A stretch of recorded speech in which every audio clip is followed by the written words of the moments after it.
ఉచిత IVF IUI consultation, ఉచిత ultrasound scan. 49 అంటే సంతానం, 49 అంటే సంతోషం. పాత్రలు ఎవరైనా ఆడించేది మాత్రం చంద్రబాబు నాయుడు, ఆయన కోసం పనిచేసే మనుషులే. చంద్రబాబు తెలుగుదేశం పార్టీ అధ్యక్షుడే అయినా ఆయన మనుషులు అన్ని చోట్ల ఉన్నారు.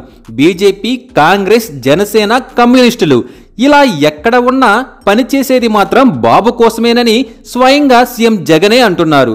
బాబుతో కలిసి ఎంతమంది ఎన్ని చేసినా జనం మనసుల్లో తిరుగులేని స్థానం సంపాదించుకున్న సీఎం జగన్ని ఎదుర్కోవటం ఆయనకు చేత కావడం లేదని స్వయంగా ప్రజలే అంటున్నారు.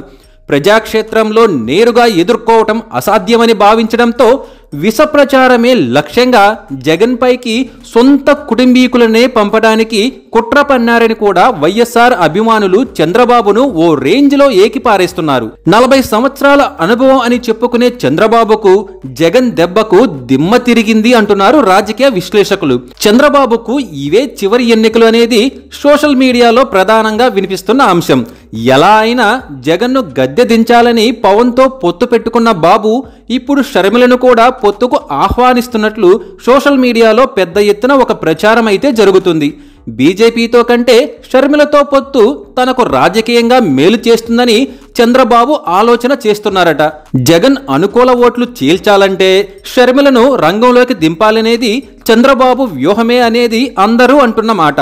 అలాంటి ఓట్లు కూడా చీలకుండా అవి కూడా తన కూటమికి పడాలి అంటే షర్మిల కూడా బాబుతో నడవాలి అనేది ఆయన ఆలోచనట. మరోవైపు పవన్ బీజేపీతో కలిసి బీజేపీ, జనసేన, టీడీపీ పొత్తు గురించి చర్చిస్తున్న విషయం తెలిసిందే.